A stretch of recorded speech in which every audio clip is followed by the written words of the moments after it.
Bonjour à tous et bienvenue dans le studio des experts. Pendant près d'une heure, nous allons passer en revue l'actualité de la semaine, au menu de la politique, des sondages, des immeubles, des friches, des fruits, des légumes, des trottinettes et même des patinettes. Pas de raton laveur cette fois-ci. Pour en parler, deux personnalités politiques bruxelloises et deux experts. Mariam Benayad, journaliste à La Libre, bonjour. Bonjour. Et Karim Fadoul, journaliste à l'RTBF, bonjour. Bonjour. Consultation populaire peu fréquentée à Paris, mais scrutin sans appel. C'est donc non à la trottinette au 1er septembre. La maire Hidalgo va donc suivre ce résultat en interdisant la trottinette, ou la patinette comme certains l'appellent, dont le papa de Mariam Benayad. Tout ça, ce sera donc à la fin de l'été. Et chez nous, on attend toujours l'application de dispositions régionales. Et dans les communes, cela grince, comme à Uccle. Boris Diliès, le bourgmestre, se plaint de la lenteur de la région. Ça fait 2 ans que la région se touche la nouille pour savoir ce qu'il faut faire. Ils ont dû engager un bureau d'études. Pour cela, ils ont probablement créé 2-3 ateliers participatifs pour finalement nous dire, tiens, à Uccle, il faudrait installer plus de 300 drop zones, financées en grande partie évidemment par la commune, en supprimant toute une série de places de stationnement. Je dis, c'est pas tenable. Et je rappelle que vous avez des villes innovantes en matière de mobilité, qu'il s'agisse de Copenhague, qu'il s'agisse d'Amsterdam, qui ont refusé ce type de modèle qui, en outre, est un non-sens environnemental. C'est plein de composants chimiques. Ces trottinettes arrivent par milliers de Chine dans des containers. Et donc, c'est aussi un non-sens environnemental que d'accepter ce modèle. Alors, Mariam Benayad, est-ce que vous trouvez aussi, comme le dit élégamment Boris Diliès, que la région se touche la nouille? Alors moi, je ne me permettrai pas du tout ce type d'expression, donc je lui laisse la paternité de la phrase. Mais sur le sens général la région tarde? La région tarde, est-ce que parce qu'à Paris, on a décidé quelque chose, Bruxelles doit forcément directement suivre? Je ne sais pas, je crois que le débat n'est pas exactement le même si tout le monde se plaint effectivement de ces trottinettes ou ces patinettes qui sont un peu balancées partout dans la ville. Mais moi, j'aime pas trop partir du principe que parce qu'on fait quelque chose en France, en Belgique francophone, on doit nécessairement réagir très vite et faire quelque chose. Donc voilà, attendons de voir. Visiblement, on va un peu suivre la cadence, mais j'attends de vraiment voir, est-ce qu'on ne va pas patiner dans ce dossier, oui, c'est plutôt ça. Justement. Mais est-ce qu'on ne risque pas de patiner comme dans le dossier des taxis ou d'autres dossiers qui ont tardé en région bruxelloise, Karim Fadoul? C'est possible, mais moi, ce qui me pose question, c'est d'abord, est-ce que la patinette, la trottinette, est-ce que c'est une véritable solution de mobilité? Je veux dire, dans la perspective de 2030-2035, la fin des moteurs thermiques, est-ce qu'on peut compter de manière crédible, efficace, pragmatique sur une trottinette pour pouvoir se déplacer correctement en toute sécurité à Bruxelles? Pour moi, c'est une vraie question. Et vous avez la réponse? Mais je ne l'ai pas pour l'instant. Moi, je suis plutôt cycliste et automobiliste. Trottinette, je trouve que c'est pas très sécurisant. C'est peut-être une question de génération aussi. Ça plaît peut-être aux plus jeunes. Que ça, non, mais aux plus jeunes. Eh bien, on va voir l'avis de nos invités. On va les accueillir. Tous les deux sont députés au Parlement bruxellois en provenance de la société civile. L'une vient de la Ligue des familles et l'autre philosophée au CRISP. Tous les deux sont dans la majorité régionale, mais dans deux partis qui se tirent dans les pattes. L'une est au PS et l'autre est chez Écolo qu'ils entrent.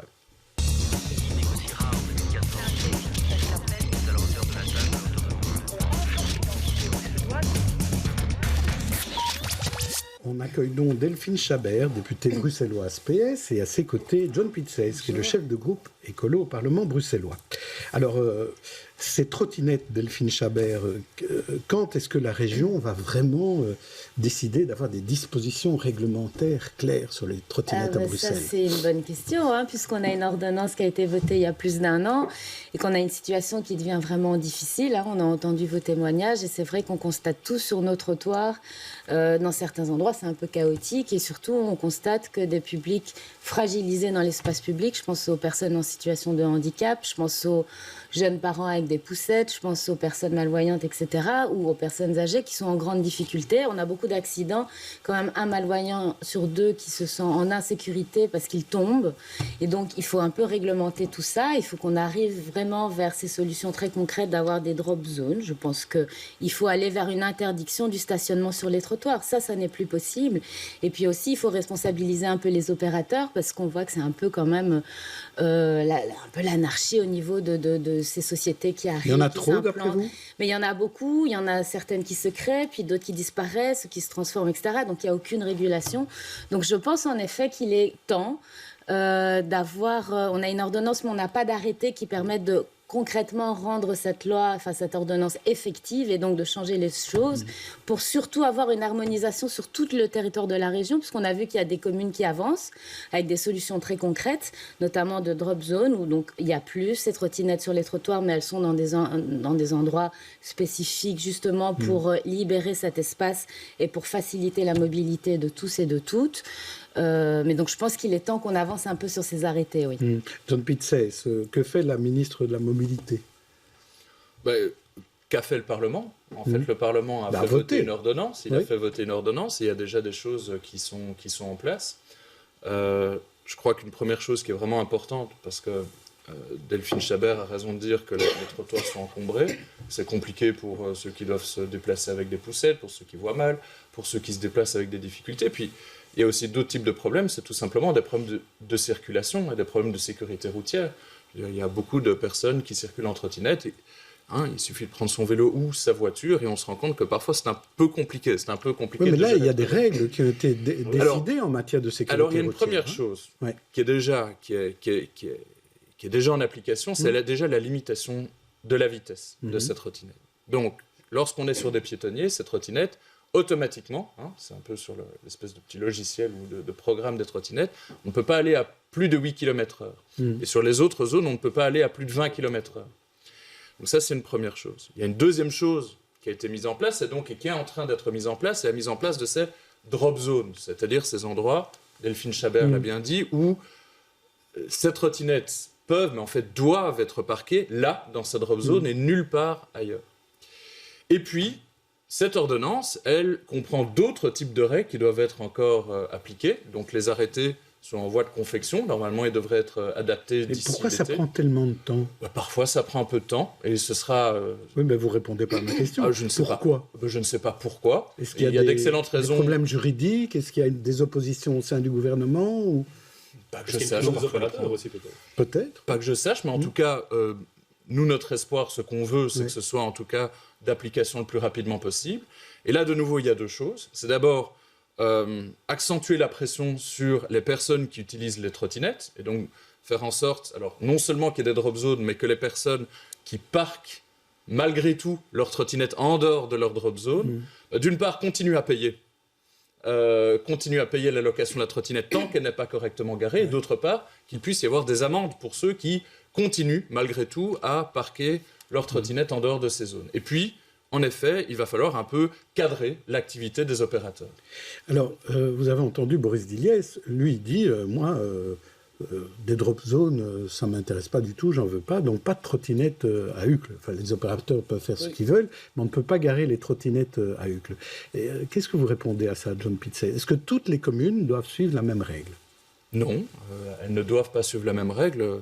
Ce qu'on a voté au Parlement, ça vise à donner un cadre général qui permettent aux communes de disposer d'outils, de bons outils, pour mieux faire fonctionner les choses et mieux cadrer, mieux encadrer la circulation. Donc ça ne vous gêne pas qu'une commune, finalement, interdise les trottinettes de fait, puisque les opérateurs se sont retirés? Moi, j'en prends acte. Je ne suis pas sûr que toutes les communes le feront.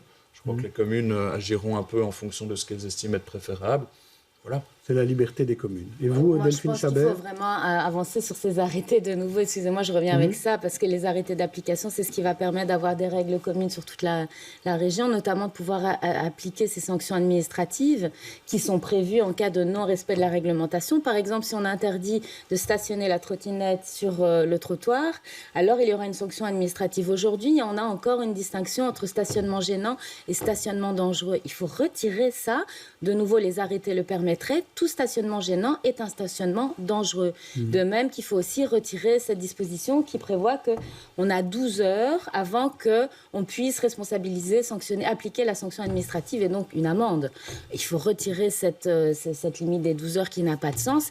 Et je pense qu'il faut responsabiliser très très fort ces opérateurs qui profitent un peu du fait que la région n'avance quand même pas assez vite sur cette question-là, je trouve. Karim Fadou. Comme Uber à une certaine époque, mais dans un autre domaine. Non, mais la question que je posais tout à l'heure, c'était est-ce que c'est une véritable solution de mobilité? mobilité dans la perspective de 2035 notamment, et de la fin des moteurs thermiques. Est-ce que c'est une véritable solution de mobilité? Par exemple, on croise souvent des gens qui décident de passer au transport en commun. Donc c'est facile quand on est une petite famille, papa, maman, 1 ou 2 enfants, ça va. À vélo, on voit parfois des familles circuler avec 2, 3 vélos, mais en trottinette, on n'a jamais vu ça. Donc je me suis toujours demandé si, au quotidien, c'est une véritable solution de mobilité. Ou alors, est-ce qu'elle s'adresse à un public bien spécifique?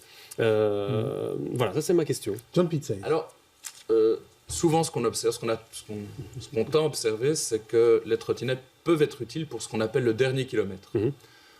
Vous prenez le train, vous sortez du train, vous devez vous rendre au bureau quelque part, il y a une trottinette qui se trouve là, et on vous dit pourquoi ne pas prendre cette trottinette plutôt que de prendre un taxi. C'est pour les nafteurs, donc finalement. Par exemple, pour les nafteurs. Mmh. Mais par contre, ce qu'on observe aussi, c'est que les personnes qui utilisent des trottinettes, ce sont surtout des personnes qui, sinon, utiliseraient des transports en commun ou se rendraient à pied, en fait, à leur destination. En d'autres termes, quand on dit les trottinettes vont permettre de moins utiliser les voitures, par exemple, pour se rendre à son lieu de travail ou pour faire des courses ou pour vaquer à ses occupations, ça ne s'avère pas, en fait. C'est complémentaire. C'est complémentaire à autre chose. Mais donc, est-ce que ça vous pousse à dire qu'il n'y a pas besoin de trottinettes, finalement, à Bruxelles, et on pourrait faire comme à Paris et les interdire? Je n'irai pas jusque-là. Je crois qu'il y a trop de trottinettes à Bruxelles. Il y en a plus de 20 000. Il y en a plus de 20 000 et c'est beaucoup plus que dans des villes. C'est 15 000 à Paris et 20 000 à Bruxelles. C'est un peu Donc je délirant. crois qu'il doit y en avoir moins. Je crois que leur usage doit être beaucoup plus contrôlé. Et je crois que c'est un peu le sens dans lequel la ministre de la Mobilité a été. C'est-à-dire ce qu'elle a été il y a quelques jours. Ce qu'elle a dit, c'est de dire, voilà, on va voir un peu les mesures qui sont prises, on va attendre 1 an, et que ce soit clair, si ces mesures ne fonctionnent pas, eh bien, on prendra des mesures plus restrictives. Delphine Chabert, il y a aussi beaucoup de dangers au niveau de la sécurité. Pas que la sécurité routière, il y a des gens qui se blessent en trottinette. Il y en a beaucoup, il y a eu beaucoup d'accidents. Mais c'est miraculeux qu'il y en ait si peu, en fait, quand on voit Bruxelles, quand on voit les pavés, quand on voit les trams, les rails de tram au milieu, etc. C'est assez miraculeux qu'il y ait si peu d'accidents, mais c'est déjà trop d'accidents. Donc je pense qu'il y a une vraie question de sécurité routière. Je pense que c'est un bout de la solution, parce que la mobilité à Bruxelles, on sait que ça va être plein de petites solutions. Je pense que quand même l'essentiel, c'est les transports en commun, transports publics collectifs, parce que c'est ça pour les familles. Vous parliez des familles. Monsieur Deleu, c'est vrai que la trottinette, c'est quand même un public très spécifique. Hein. Quand on a plusieurs gamins, on ne va pas emmener ses enfants en trottinette, etc. Ça n'est pas possible. C'est plus les transports en commun. Et donc, oui, mais alors, est-ce que c'est une bonne solution de retour de soirée si on est un peu... Quand on demande aux gens des urgences, ils disent que ce n'est pas une bonne Moi, idée. ce que je pense, c'est qu'il faut vraiment aussi, à un moment, qu'on ait un cadre général, régional, qu'on l'évalue, qu'on voit si tous les opérateurs jouent le jeu, si ça a eu des effets sur la sécurisation des trottoirs et des espaces publics, si ça a fait baisser le nombre d'accidents, et on évaluera. En tout cas, il faut réguler, parce qu'on le disait, 20 000 trottinettes à Bruxelles, c'est délirant. Et ça ne va pas. Oui, ben voilà, Delphine Chabert a presque répondu à la question que j'allais poser. Ce qui m'interpellait aussi, c'est qu'on parle souvent très rapidement de répression, alors que j'ai l'impression qu'il fallait peut-être d'abord penser à une régulation, penser à une sensibilisation. On parle des publics, on n'a pas vraiment situé qui utilisait cette trottinette, même si on sait qu'à Uccle, c'est niette. Alors que moi, il y a quelques jours, j'ai vu un papa avec son enfant, avec ses 2 enfants, un devant, un derrière, à Uccle. Donc ça veut dire que c'est encore utilisé. Et visiblement, c'est un transport. Mais c'est les drop zones qui sont interdites. Et le fait de garer sur le trottoir. Si la personne rentre sa trottinette chez elle, il n'y a aucun problème. Non, c'était les trottinettes partagées. Donc, moi, je ne suis pas en train d'incriminer la personne qui l'utilise et je n'ai pas suivi pour voir si, effectivement, il y avait une drop zone. Vous n'avez pas pris sa plaque? Non, je n'ai pas pris sa plaque, je ne l'ai pas pris en photo, il n'y a pas de reconnaissance faciale. Mais on parle beaucoup des publics. Alors, il y a aussi, on parle des navetteurs. Avec cette période de congé différente, on voit qu'il y a un peu moins de navetteurs. Donc, il faut aussi peut-être se poser la question, comme disait Karim, est-ce que c'est vraiment une alternative en termes de mobilité? Et puis, moi, j'insiste sur le fait que peut-être avant d'être dans la surveillance et dans la punition, peut-être d'être d'abord dans la régulation et de voir quel public l'utilise et à quels effets avant d'aller plus loin. Peut-être un peu d'éducation aussi sur comment rouler en trottinette. C'est ce qui est fait d'ailleurs. Il y a Bruxelles Mobilité qui a lancé il y a quelque temps une campagne de promotion qui s'adresse directement à ceux qui utilisent les trottinettes et qui leur suggère tout simplement D'abord de s'informer du code de la route et de voir ce qui est permis ou pas et d'adapter les comportements. Je crois que c'est une bonne chose à faire aussi. On va parler politique maintenant avec les élus qui ne s'enthousiasment pas... Enfin, les élus n'enthousiasment peut-être plus beaucoup la population quand on voit les résultats du dernier baromètre. Il y a évidemment les résultats des différents partis, on en parlera, mais on voit aussi d'autres questions qui portent sur la confiance vers les politiques. Et là, les méfiants représentent jusqu'à 70% des sondés. À 1 an de la future campagne électorale, chacun fourbit ses armes, tente d'engranger des victoires politiques dans les différents gouvernements. Certains visent déjà des majorités futures. Manel ne porte pas le MR, par exemple, dans son cœur. Et Georges-Louis Boucher, lui, il lorgne vers la Suédoise et la NVA. Et il l'expliquait cette semaine à Fabrice Grosfilet dans Bonjour Bruxelles. On essaye d'avoir un gouvernement le plus homogène possible et sur le plan socio-économique, il est évident qu'on est mieux dans une majorité où il y a le CDNV, le VLD et en ce compris la NVA pour des questions socio-économiques, sur des questions d'énergie, sur des questions de sécurité. Ça, c'est un fait. Par contre, il y a une opposition majeure sur la question de Bruxelles, il y a une opposition majeure sur la question communautaire de façon globale et donc c'est à la NVA de décider. Est-ce qu'elle veut faire du socio-économique? Dans ce cas-là, on sera son meilleur partenaire. Ou est-ce qu'elle veut faire du communautaire? Dans ce cas-là, ce sera l'opposition frontale. C'est important ce que vous êtes en train de dire, Georges-Louis Boucher. On a le sentiment que vous avez un petit peu la nostalgie de la coalition suédoise. Elle était plus efficace que la coalition Vivaldi pour vous? Bien sûr, sans aucun doute. La suédoise était beaucoup plus efficace. D'ailleurs, il suffit de voir le nombre de réformes qui a été réalisées sous la suédoise et qui ne sont plus réalisées aujourd'hui. Mais c'est normal. Un gouvernement qui est plus homogène sur le plan philosophique peut faire des réformes, soit de droite, soit de gauche. Et donc, en l'occurrence, moi, je suis plutôt en faveur des réformes de droite. Ça veut dire que vous préférez retourner dans un gouvernement avec la NVA plutôt que de continuer avec le Parti Socialiste, avec Écolo. Mais enfin, vous pouvez même inverser le problème. Je pense que Écolo et les socialistes préféreraient gouverner sans nous. Alors, on va parler de tous ces sujets, mais on va commencer par cette interview de Georges-Louis Boucher. Est-ce que c'est vrai que Écolo et le PS ne veulent plus gouverner avec le MR, en tout cas au fédéral, puisqu'à la région, c'est même pas la question. John Pitzès, d'abord. Mais d'abord, c'est une majorité qui s'est constituée, on s'en souvient, parce que pendant 1 an, il n'y avait pas de gouvernement. Et donc, à un moment, il y a des partis qui se sont dit, mais est-ce qu'on essaie de faire tourner les choses? Est-ce qu'on essaie de faire avancer les choses? Donc, est-ce que c'est une majorité de grand amour? Non. Mais au départ, c'était le pari qu'on va quand même essayer de voir ce qu'on peut faire ensemble. Et alors, ce qui s'est vite avéré, c'est que toutes les parties de cette majorité n'ont pas également envie, en fait, de faire avancer les choses. Et donc, je regarde, là, cet entretien de Georges-Louis Boucher, mais j'ai souvent eu l'impression que Georges-Louis Boucher passait plus de la moitié de son temps à montrer pourquoi cette coalition ne fonctionnait pas et ne pouvait pas fonctionner, plutôt que d'essayer, justement, de trouver des accords, de jeter des ponts, de trouver des passerelles entre les gens. Je crois que c'est une des nombreuses raisons, on va peut-être y venir dans quelques minutes, pour laquelle ça devient insupportable pour les citoyens de voir des politiques faire de la politique. Là, sur ma question, oui. Chez Écolo, qu'est-ce qu'on dit? On dit on retourne à un gouvernement avec le MR? Moi, je crois qu'il y a beaucoup de gens écolos qui se disent on aimerait bien d'autres manières de faire de la politique. On aimerait bien que la politique ne se résume pas à un jeu de télé-réalité, qu'elle ne se résume pas à un jeu de massacre, qu'elle ne se résume pas à un jeu de débinage constant, et qu'en dépit des conflits et des divergences idéologiques parfois profondes avec le MR, et même, je dirais, profondes sur un grand nombre de points, que les gens essayent de travailler ensemble. Il y a suffisamment d'enjeux sociaux, d'enjeux environnementaux, d'enjeux économiques. Et donc avec le MR, sans Georges-Louis Boucher, c'est ça? Enfin, j'essaye de savoir un peu quelle est la réponse. C'est Georges-Louis Boucher, c'est Georges-Louis Boucher, le président du MR. Donc, le MR, c'est Georges-Louis Boucher. Donc Non. Je crois qu'il y a un vrai problème avec Georges-Louis Boucher, et puis il y a des divergences importantes avec le mouvement réformateur. Oui. Voilà. Donc la réponse est plutôt non. Si j'essaye de traduire. La réponse, oui avec le MR, ce n'est pas ça. Il y aura des élections en 2024. Oui, ça c'est vrai. Ouais. Ça c'est vrai. Delphine Chabet, qu'est-ce qu'on dit au PS? Paul Magnette a déjà dit, il a déjà un peu dévoilé la couronne. Ce qu'on dit au PS, c'est que de toute manière, dans toute négociation, nous, on veut aller vers les majorités les plus progressistes possibles. Voilà. Et en fonction des forces en présence et des volontés de chacun et chacune, c'est ça qu'on va privilégier. Donc là, c'est un petit peu tôt. On va évaluer un peu tout ça, puis on verra, une fois que les élections ont eu lieu, le poids de chaque parti.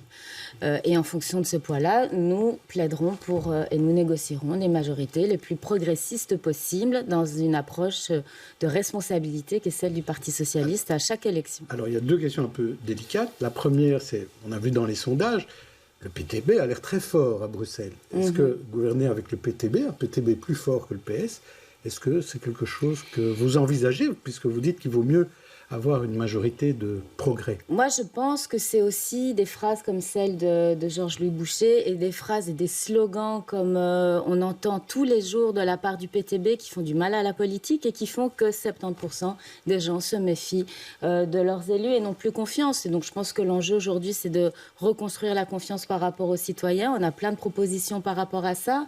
Je peux en parler maintenant donc, si vous voulez. Et donc voilà, je pense que c'est... Je crois que vous voulez savoir. Je voudrais d'abord Parlons du que vous fond. répondiez à mes questions. Oui, mais ça, c'est trop facile. Mais non, c'est pas trop facile. Pourquoi les gens n'ont plus confiance dans les élus? C'est ça la question qui nous unit. Mais vous m'avez pas répondu sur le PTB, donc plutôt pas. Mais donc ils ne veulent pas. Moi, Monsieur Deleu, ils n'ont jamais souhaité. On leur a tendu la main en 2019 à tous les, au niveau local, au niveau régional, au niveau bruxellois, au niveau wallon. Il y a eu des discussions dans les communes, à Charleroi, etc. On leur a tendu la main. Ils sont sortis. Ils n'ont jamais voulu assumer leur responsabilité. Voilà, ça, c'est le je PTB. constate, quoi. Alors, deuxième question délicate, la NVA. Parce qu'on va voir quels seront les résultats des élections côté flamand à Bruxelles. Bon, Georges-Louis Boucher dit que la NVA, c'est très bien au niveau fédéral, mais au niveau régional bruxellois. Là, Rudy Vervoort a dit qu'on n'avait peut-être pas le choix. Écoutez, on verra. Moi, je pense qu'on a toujours le choix. Oui. De nouveau, on verra avec les résultats et les poids des partis, quelle sera la configuration du jeu. La politique, c'est des rapports de force. On verra le rapport de force. Donc, en tout cas, on n'a pas, à ma connaissance, au PS, une ligne précise aujourd'hui. Si vous voulez mon sentiment personnel, je pense qu'on serait mieux sans. Voilà. John Pitzey, chez Écolo, sur les deux mêmes partis, PTB et NVA. Oui, j'avais vraiment envie de je ne vais pas dire aller à la rescousse, mais d'aller dans le sens de Delphine Chabert, demander si le PTB veut accéder au pouvoir. C'est se demander si un jour les poules auront des dents. Le PTB ne veut pas aller au pouvoir. Et pourquoi il ne veut pas aller au pouvoir? C'est plus confortable. Il ne veut pas aller au pouvoir, d'une part parce que c'est plus confortable, et d'autre part parce que le projet du PTB, c'est d'être, en tout cas à gauche, hégémonique. Ça ne l'intéresse pas de travailler avec des gens. Il veut être le seul parti à pouvoir détenir un jour le pouvoir pour mener sa politique. C'est une stratégie qui est la sienne, c'est un projet qui est le sien. Moi, comme écologiste, en fait, ce n'est pas le projet qui est le mien. Je pense qu'on n'a jamais raison tout seul. Je pense qu'on est concurrent, parfois on est adversaire avec d'autres partis, mais je pense qu'être dans une discussion fût-ce conflictuelle avec d'autres partis, eh bien, ce n'est pas une mauvaise chose. Et vouloir se fixer comme projet de, idéalement, gouverner absolument tout seul.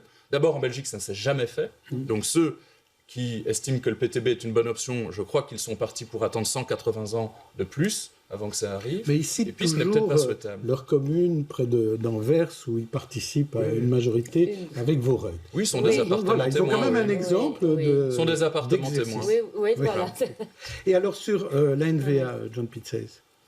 Eh bien, il y a plus qu'une tradition, il y a une pratique à Bruxelles qui est, vous le savez, que les majorités se forment chacune du côté des deux groupes linguistiques. Donc, il y a des majorités qui se forment du côté francophone et des majorités qui se forment du côté néerlandophone. Et nous verrons, en fait, comment elles se forment du côté néerlandophone. Je crois qu'il y a pas mal de raisons d'espérer, de vouloir que la NVA n'ait pas une majorité absolue à Bruxelles, non seulement, alors comme écologistes, parce que leur projet social et économique ne correspond pas au nôtre, mais aussi parce que la position de la NVA par rapport à la région bruxelloise, par rapport à l'existence et à la légitimité de la région bruxelloise, eh bien, sa position n'est pas claire du tout. Et moi, je crois que c'est important d'avoir au sein d'une même majorité des partis qui portent un projet régional. Oui. Mais donc, on comprend qu'il n'y a pas de marge de manœuvre là-dessus concernant la NVA. Karim Fadoul, vous vouliez intervenir? Oui, des majorités les plus progressistes possibles, une majorité la plus progressiste, notamment à Bruxelles. Ça veut dire quoi historiquement à Bruxelles? C'est le PS avec Écolo, mais on voit bien qu'ici à Bruxelles, c'est pas non plus l'entente la plus géniale, la plus folle. On pourrait citer les dossiers, mais on voit bien que ça n'a pas été une majorité de tout repos. On en parlera dans la suite de l'émission, mais on peut déjà répondre à cette question. C'est très compliqué. C'est très compliqué. Il y a eu de grosses crises au sein du gouvernement bruxellois, et notamment entre le PS et les écologistes. John Pitzes? Écoutez, moi je ne m'attendais pas à ce que ce soit de tout repos. De tout repos. Je veux dire, ce sont des partis qui ont des vraies convergences, par exemple en matière sociale. Ce sont aussi des partis qui ont de vraies divergences. Moi, au jour le jour, au niveau des groupes parlementaires, je crois que le travail se passe de manière constructive, pour être honnête.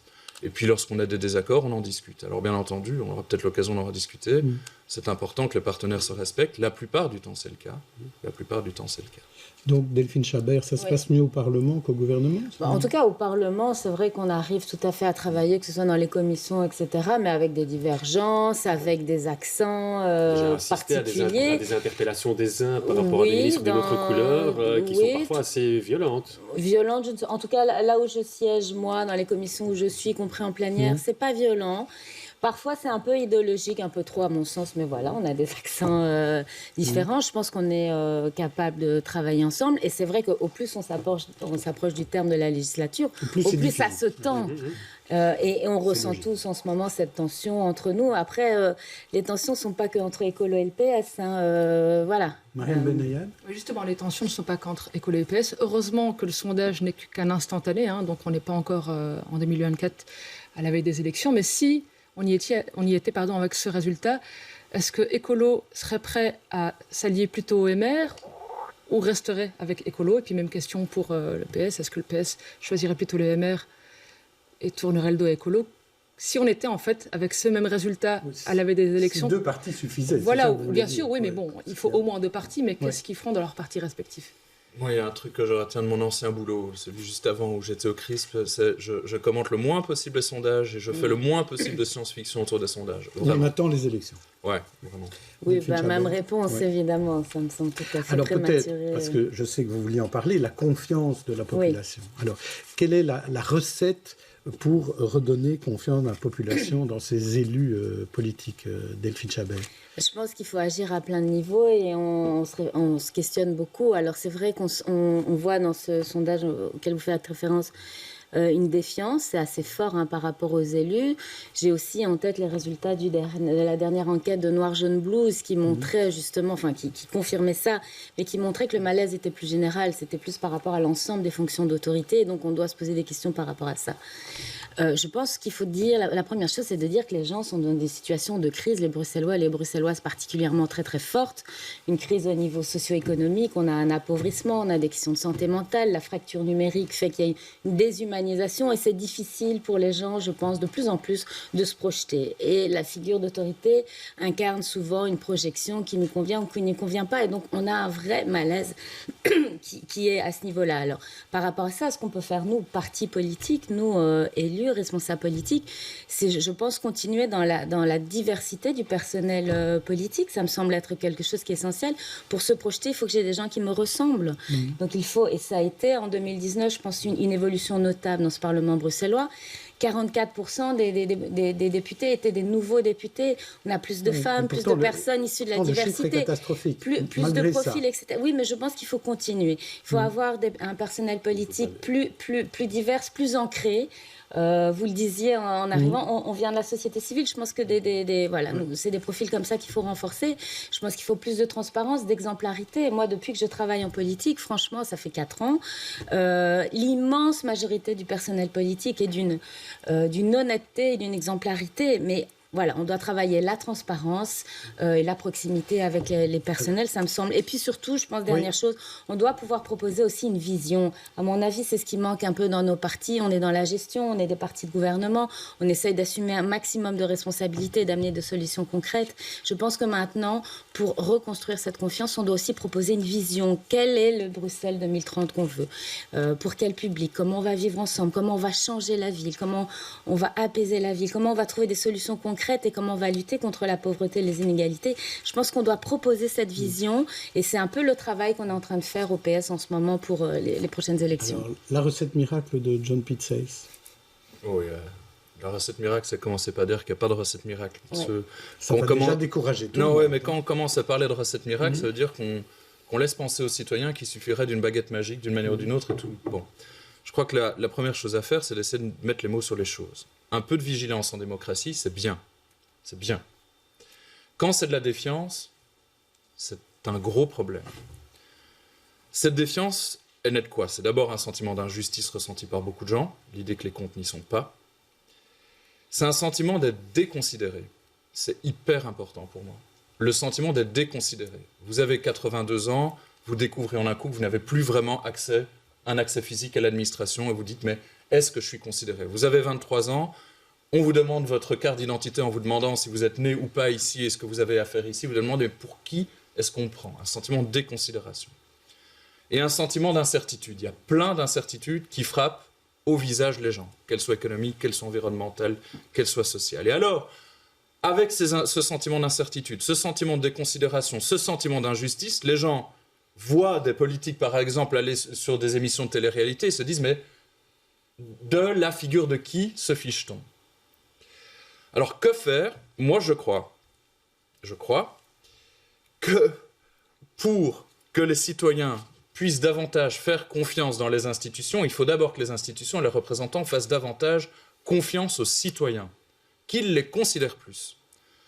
Je suis ici depuis 3 ans et demi comme élu et j'ai souvent l'impression que les institutions ne font pas assez confiance dans les citoyens, tout simplement. C'est souvent la croix et la bannière que d'expliquer que promouvoir plus de participation, c'est bien, que les citoyens ne sont pas bêtes, qu'ils ne sont pas désintéressés, qu'ils ne sont pas inactifs, qu'ils ne sont pas amorphes et qu'il faut des lieux où les gens puissent s'expliquer, qu'il faut des lieux où, que ce soit les représentants par rapport aux citoyens ou les citoyens par rapport aux représentants. Et il faut une deuxième chose, c'est donner la parole aux gens. Quand je dis donner la parole, c'est donner la possibilité de peser sur les décisions. Moi, j'ai toujours été très en faveur, par exemple, de mécanismes de démocratie directe.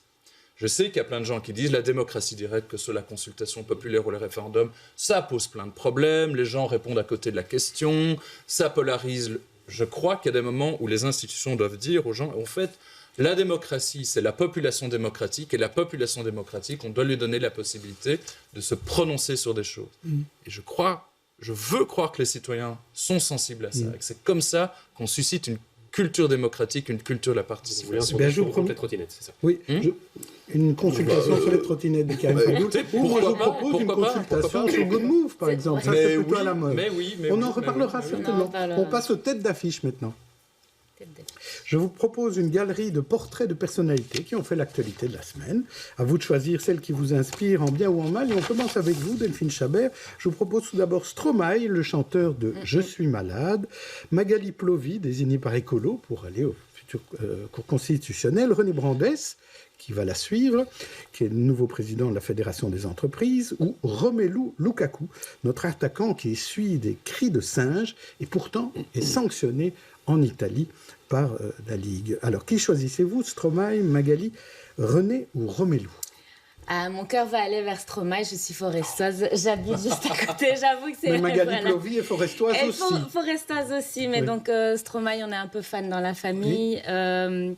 Voilà. Et vous êtes triste qu'il annule ses concerts ? Je trouve que c'est important aussi d'avoir des artistes qui... Il a parlé des questions de santé mentale, je crois que c'est vraiment la priorité aujourd'hui dans nos sociétés, c'est prendre en compte ces questions de santé mentale.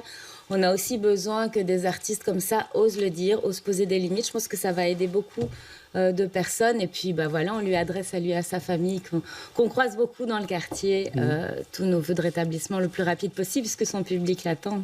Oui. Et vous, John Pitzeis, je vous en propose 4 autres. Ah oui, 4 autres. Tout d'abord, en train de me dire. Tout d'abord, Royer, le dessinateur politique mythique du soir qui est décédé. Un autre décès, celui de Ryuichi Sakamoto, compositeur japonais New Wave mythique aussi. Sophie van Babelberg, qui était nommée au commissariat général. Et Tadej Pogacar, le nouvel Eddy Merckx. On verra s'il gagnera le Paris-Roubaix. Ce week-end, enfin ce dimanche. Alors, qui choisissez-vous? Royer, Ryuichi, Sophie ou Tadej? Royer. Royer, parce que c'est un peu une petite Madeleine de Proust. C'était il y a un certain temps. Mais oui, mais quand j'étais enfant, parce que je ne suis plus très jeune, donc dans les années 80, 90, j'ouvrais le soir, et tous les matins, il y avait le trait de Royer. Et j'aimais beaucoup la manière dont il dessinait à traits super élégants, sans ombre, comme ça, juste en déplaçant le crayon, ce qu'était le Belge, et puis, enfin, le Belge, ou la Belge, en l'occurrence le Belge, pour le coup, et comment il mettait en scène la vie politique des années 80-90. Alors maintenant, ça fait il y a 20 ou 30 ans, mais je trouvais que c'était toujours fait avec beaucoup d'élégance, beaucoup d'humanisme, et quand on parlait de confiance démocratique, c'est toujours un très bel équilibre entre, d'une part, la pointe du dessinateur qui critique et qui pique, et puis d'un autre côté, quelqu'un qui nous invite à nous intéresser à la politique et essayer de mieux la comprendre. Et je trouvais ça bien. Voilà. Et le trait de Royer, effectivement, vous l'avez bien décrit, c'était des longs personnages comme ça, des longues figures. Alors, 5 infos de la semaine, laquelle vous a ravi ou vous a énervé. Et pourquoi? Mais vous n'en choisissez qu'une. Hein. Et c'est la même liste pour les deux. Trump, inculpé, qui nie pourtant tout crime. La Finlande qui est entrée dans l'OTAN officiellement. Ces toilettes auto-nettoyantes placées dans le centre de Bruxelles. Le PTB en force 2e à Bruxelles. Et le conflit de l'Aise qui est toujours bloqué. Je pourrais rajouter aussi la zizanie à Saint-Josse, parce qu'on n'a pas eu l'occasion d'en parler dans notre chapitre politique. Alors, que choisissez-vous? On commence par vous, John Pitsays. J'étais tenté par Trump, mais non, on va tout de suite, on va refouler ça. Les toilettes publiques, les toilettes... je sais que Delphine va peut-être aimer en parler, mais je trouve ça bien. Justement, on parlait de comment est-ce qu'on fait avancer les choses en politique. Eh bien, au niveau local, les communes, il y a des communes qui bougent, il y a des échevins qui bougent, il y a des bourgmestres qui bougent, et qui bougent sur des choses, sur des aspects de la vie de tous les jours qui peuvent sembler ne pas être aussi prioritaires que la guerre en Ukraine ou autre chose, mais des toilettes publiques, c'est super important. Les aménager, c'est super important. Les aménager pour tout le monde, hommes, femmes, transgenres, sans-abri, les aménager de manière amicale, de manière inclusive, en faire, je ne vais pas dire des lieux de rencontre, mais enfin, des lieux de cohabitation. Ce fut des lieux de rencontre. Des lieux de cohabitation. Les Urinoirs étaient historiquement des lieux de rencontre. Mais oui, je sais. Vous me voyez rosir, mais... On ne veut pas savoir où vous êtes rencontrés. Voilà. Moi, j'étais pas là. Mais je trouve que c'est une chouette manière de faire la politique que de commencer par se poser la question, en fait, c'est quoi les lieux où on vit et comment les rendre les plus amicaux, les plus inclusifs, les plus égalitaires possibles. Et mon Dieu, on passe pas mal de temps, finalement, aux toilettes. Oui, voilà une très bonne conclusion. Delphine Chabert, et vous, que choisissez-vous dans cette liste? Pas les toilettes, puisque John en a parlé. Je voulais juste préciser que c'était encore plus important pour les femmes. Hein. Donc, il faut vraiment avoir une question de genre sur... Voilà. Je pense que c'est essentiel, notamment par rapport à l'espace public, par rapport à la question aussi de la précarité menstruelle. Donc, c'est vraiment pas un petit sujet. C'est vraiment un vrai sujet. Non, mais moi, je vais parler du conflit de l'Est toujours bloqué. Je trouve que c'est absolument scandaleux. On exprime tout notre soutien par rapport à tous ces travailleurs de ces enseignes. On est aux côtés des syndicats aussi qui organisent cette résistance et cette lutte. Et donc, voilà, je pense que c'est vraiment quelque chose qui est... voilà, on voit une grosse entreprise qui exerce toute sa puissance pour appauvrir encore plus et flexibiliser encore plus le travail, fragiliser des emplois qui sont des emplois Mais vous n'allez jamais qualifiés. chez un franchisé, vous? Moi, oui, bien sûr, je vais chez des franchisés ou pas. Les gens ne font pas tellement la différence. Non, on ne Les fait pas la consommateurs, différence. Et donc, bien sûr, il m'arrive de rentrer dans un Deleuze et il est franchisé, mais ça n'est pas écrit. Enfin, on ne le sait pas vraiment comme ça. Les petits sont les petits, oui, mais voilà. Donc, oui, bien sûr, ça m'arrive de rentrer. Mais en tout cas, ce qui est essentiel aujourd'hui, c'est la lutte sociale qui est menée par ces travailleuses et ces travailleurs. Et on est vraiment à leur côté dans le combat qu'ils mènent. Alors, doit-on dire friche Josaphat ou ancienne gare de triage Josaphat? En tout cas, la Société de logement et ses partenaires a présenté le projet qui verra le jour ou pas dans ce quartier. Reportage Léa Dubuc et Anna Lawan. Des arbres fruitiers, des espaces verts et même des mares en plein milieu des immeubles. Voilà à quoi devrait ressembler le futur quartier Josaphat installé sur l'ancienne gare de triage. Le marché est obtenu par le consortium EFA-JAXA. L'objectif est de créer un parc habité en évitant les voitures. Il va y avoir un parking souterrain accessible par l'unique voirie qui est carrossable. Et ce parking souterrain est mutualisé, c'est-à-dire qu'il pourra être accessible à des riverains, qu'il pourra être partagé par l'ensemble des habitants. Pour ce projet, c'est au total un tiers de la friche qui est transformée en quartier verduré, mais c'est déjà trop pour les défenseurs de la friche. Ils s'inquiètent du bouleversement de l'écosystème. À ce stade, sur la partie nord et la partie est du terrain, rien n'est transformé. Les espèces présentes pourront rester dans leur milieu. Sur le quartier, donc ce parc habité, le milieu naturel, il va changer. En réalité, il va s'enrichir. Donc on va avoir plus d'eau, plus de plantes, plus de feuillage, plus d'ombre, plus d'humidité. Et donc ça va nécessairement augmenter la biodiversité. Par contre, ça sera des espèces différentes. 55% des logements seront publics pour faire cohabiter des habitants différents. Des potagers partagés et des maisons communautaires seront installés afin de créer du lien. Les 509 nouveaux appartements auront tous une terrasse d'au moins 8 mètres carrés. S'agissant d'un terrain public, l'objectif était d'y développer du logement public, mais d'également assurer une mixité. Dans ces 509 logements, 135 logements environ qui seront des logements sociaux locatifs, une centaine de logements moyens acquisitifs et 23 logements sociaux acquisitifs. La demande de permis de lotir sera introduite en juillet prochain. Suivront ensuite les permis d'urbanisme. La fin du projet est prévue pour 2030. John Pitzel, c'est fait alors, si je comprends bien. Moi, je vois ce sujet, je vois déjà le quartier qui vit, des images très très bien faites. Et moi, je croyais qu'Écolo était contre. Moi, d'abord, je voudrais féliciter le graphiste chargé de la présentation du projet. Je crois qu'il mérite un prix. C'est ironique, ça. Peut-être. Écoutez, il y a des fougères partout.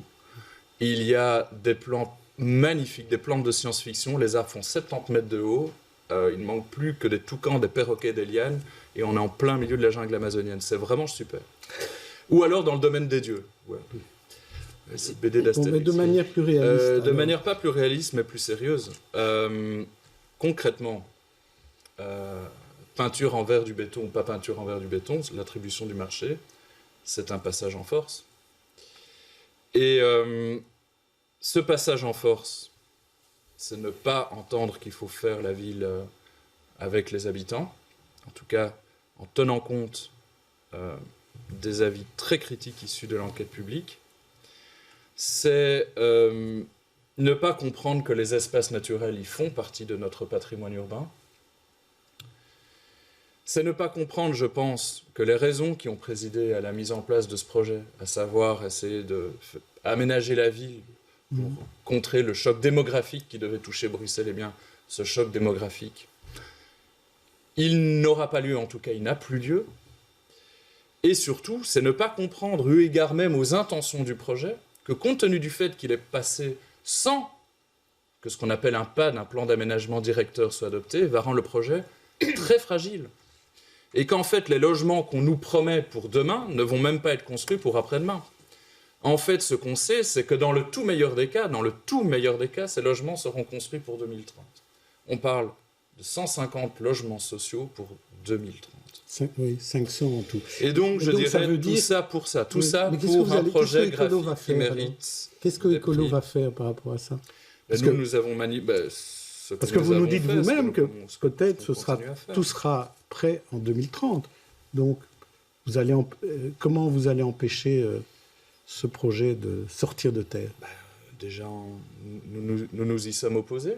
Nous avons estimé que les conditions pour adopter ce plan d'aménagement directeur n'étaient pas réunies. Nous nous y sommes opposés pendant de longues semaines. Et puis vous êtes revenu à la table et finalement on présente le projet quand même. Bien sûr, mais ce projet, il est adopté sans l'armure, sans la protection que devait normalement garantir ce plan d'aménagement directeur, ce qui nous fait penser que ce projet est extrêmement fragile. Je crois qu'il va rester extrêmement fragile.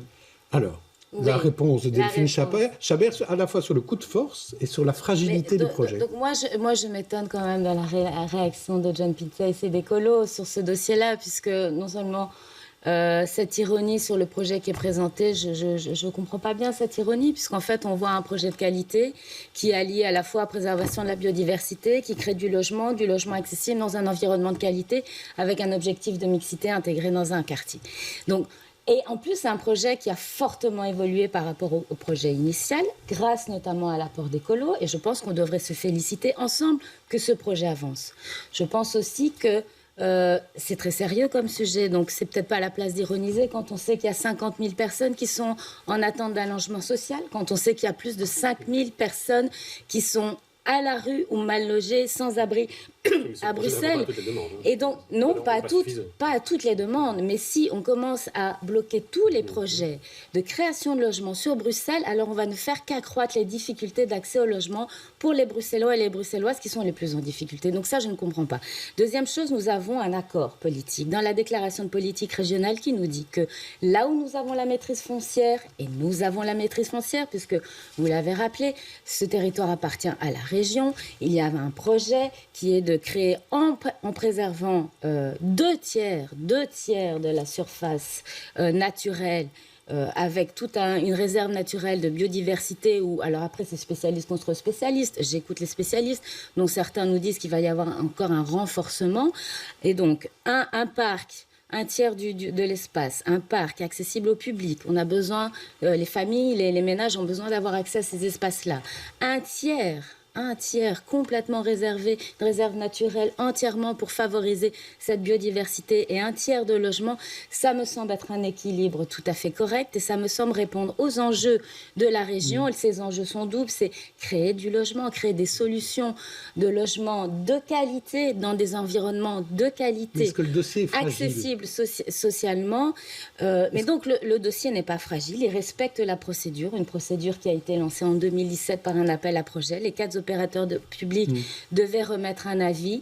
Ils ont été extrêmement majoritaires dans un avis rendu positif, et donc la procédure continue. Et donc on l'amènera de la manière la plus correcte, tel que c'est prévu, et donc ce ne sera pas fragile. Et il y a un accord politique. Sur ce dossier, Mariam Benayad et puis Karim Fadoul. Alors moi je pense que oui, il est fragile, pas le projet en tant que tel, c'est qu'il est fragile parce que les tensions entre écolo et PS sont toujours plus vives.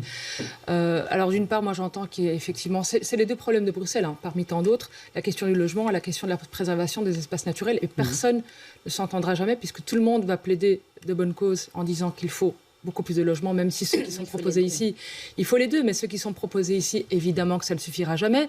Et puis, il n'y a manifestement pas assez d'espace vert à Bruxelles, ça c'est évident, et je sais qu'Écolo est aussi très d'attaque sur un autre dossier que je suis en tant que citoyenne, c'est celui du stade de l'Union Saint-Gilloise.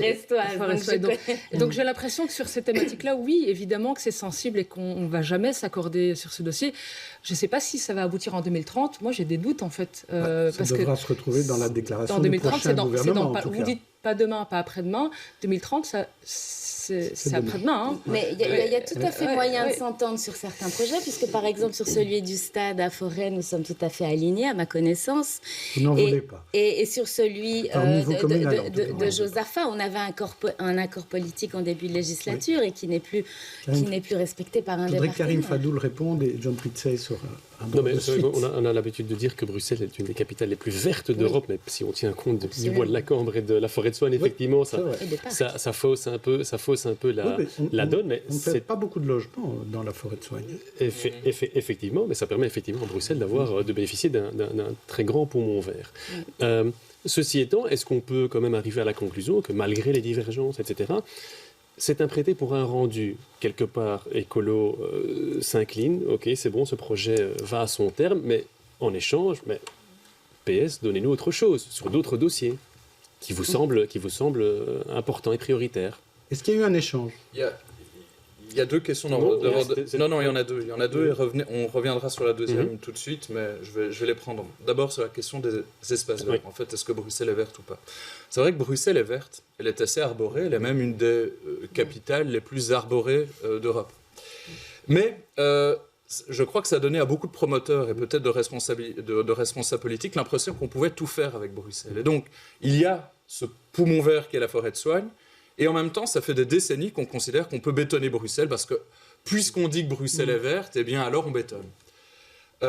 Moi, je crois qu'il faut comprendre que Bruxelles, c'est pas un terrain de Monopoly. C'est pas un terrain de Monopoly, c'est un habitat. Et un habitat, c'est plein de choses, mais c'est aussi des endroits où on se promène, c'est aussi des endroits où on vit, des endroits où on va avec sa famille. Et donc, ce sont aussi pas seulement des espaces verts, c'est-à-dire 2 bandes de gazon un peu cramées sur lesquelles on plante des fleurs, mais aussi de véritables espaces naturels. Et je crois qu'il faut prendre ça au sérieux, pour des raisons de santé publique, pour des raisons environnementales, pour des raisons tout simplement de partage de l'espace public. Donc on ne fait pas ça pour le plaisir, et sur la on ne fait pas ça pour nuire. John Pizzey, sur la deuxième question. C'est pas un prêté pour un rendu, c'est l'idée suivante, c'est que ce qu'on voit, c'est que sur ces enjeux-là, il faut trouver de nouveaux équilibres. Alors, moi, je ne veux pas laisser dire qu'Écolo n'en a rien à faire du logement. Je crois que c'est tout le contraire. Moi, comme chef de groupe, j'ai poussé encore pour qu'au sein du Parlement, on vote l'ordonnance mettant en place les commissions paritaires locatives. J'ai voté avec plaisir pour l'instauration d'un droit de préemption. J'ai voté avec plaisir sur l'ordonnance visant à interdire l'indexation des passoires énergétiques. Et je voterai avec plaisir des propositions visant à conventionner les loyers, à lutter contre la spéculation. Ça, c'est du logement existant. Et c'est du logement immobilier. Mais parce que c'est justement la question, c'est bien sûr la question du logement existant. Le logement public, c'est une toute petite part du logement à Bruxelles. Le principal problème, et Nawal Benamou le disait, l'a elle-même dit en la presse, ce n'est pas la construction de nouveaux logements, c'est l'accessibilité du logement déjà existant. Ce qu'il faut faire, c'est essayer de trouver les logements qui existent là où ils sont. Là où ils sont. Les logements privés qui existent déjà, dans une certaine mesure, je dis bien dans une certaine mesure, on sait bien que c'est parfois compliqué, la capacité de transformer par exemple des espaces de bureaux ce qui se fait. Et ce qui se fait déjà, il faut continuer à le faire. Et veiller à ce que, pour ce qui concerne la construction de nouveaux logements privés, on impose dans les charges d'urbanisme aux promoteurs immobiliers, à ce que sont trop souvent des bétonneurs, en fait, les promoteurs immobiliers, les obliger à construire des logements à finalité sociale ou des logements sociaux. Pour tout ça, il faut de nouveaux équilibres. Et nous, ce qu'on demande à Écolo, c'est que le ministre-président propose une méthode. C'est qu'il propose une méthode et qu'il propose, alors c'est ce qu'on appelle le PRASM, enfin c'est un acronyme en plus, donc une sorte de grand plan d'aménagement au fond du territoire bruxellois. Moi je croyais qu'il y en avait un. Mais attendez, on découvre maintenant 4 ans après qu'il faut un autre. Mais il en faut un nouveau, il faut le reformuler. Il faut trouver de nouveaux équilibres. On a les plans d'aménagement directeur, on a les outils. Terminez votre phrase, John Pizzey, Delphine Chabert répondra. Ce qu'il faut, c'est trouver de nouveaux équilibres, c'est trouver un nouveau contrat collectif entre, d'une part, la nécessité, bien entendu, de trouver des logements plus accessibles et, d'autre part, d'arrêter de considérer que les espaces naturels, c'est juste une variable d'ajustement ou juste de jolies idées pour ceux qui aiment les papillons. C'est vraiment une question importante de partage public. Il y en a d'autres qui critiquent le fait qu'on mette des containers pour mettre des Ukrainiens au champ d'écailles. Oui. Là, qu'est-ce que vous en pensez? Parce que c'est quand même aussi un endroit où il y a de la biodiversité. Moi, je pense... C'est une bonne idée ou une mauvaise idée? Moi, je crois qu'en matière de solidarité avec des personnes migrantes, il ne faut jamais transiger. Quand il faut trouver des endroits, il en faut. Si on a estimé que cet endroit était un bon endroit pour le faire, eh bien, soit. On ne va pas faire du NIMBY là-dessus. Par contre, le ministre-président a très clairement dit, s'est très clairement engagé à ce que les lieux qui sont en train d'être aménagés pour accueillir ces personnes, ce sont des lieux réversibles. En d'autres termes, que ce ne soient pas des lieux qui servent à faire une sorte de pied dans la porte et qui soient une sorte de préfiguration de ce que pourrait être la construction de futurs logements. Alors, Delphine Chabert. Je pense qu'il faut quand même arrêter de dire qu'on bétonne Bruxelles. Il y a eu ça il y a quelques années, quelques dizaines d'années, c'était vraiment un peu... les promoteurs étaient... et on bétonisait. Je pense que ça fait quelques années que la prise de conscience par rapport aux enjeux environnementaux, à la nécessité d'avoir un espace de vie de qualité, à préserver les espaces naturels, à vivre ensemble entre humains et la nature et toutes les espèces qui sont présentes. Je pense que tout ça a avancé dans l'état et qu'aujourd'hui, on construit différemment. Aujourd'hui, on a des outils de planologie, d'aménagement du territoire qui sont différents et où pour chaque projet, la question environnementale, la question de l'accès à des espaces verts, à des espaces services publics collectifs, à la mixité des fonctions, les questions de mobilité intégrées dans un espace de vie sont prises en compte.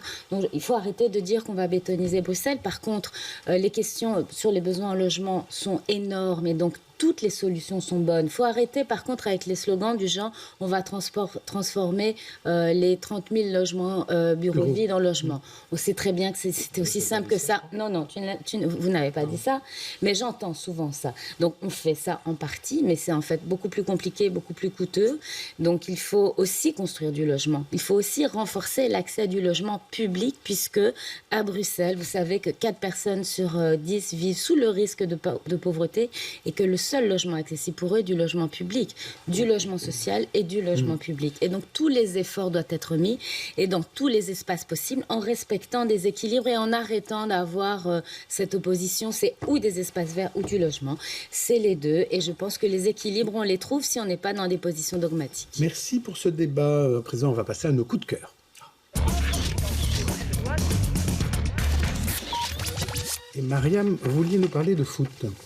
J'ai essayé de ne pas parler de foot. Mais c'est raté. Pas de l'Union, j'espère. Si, évidemment. Ah, de l'Union.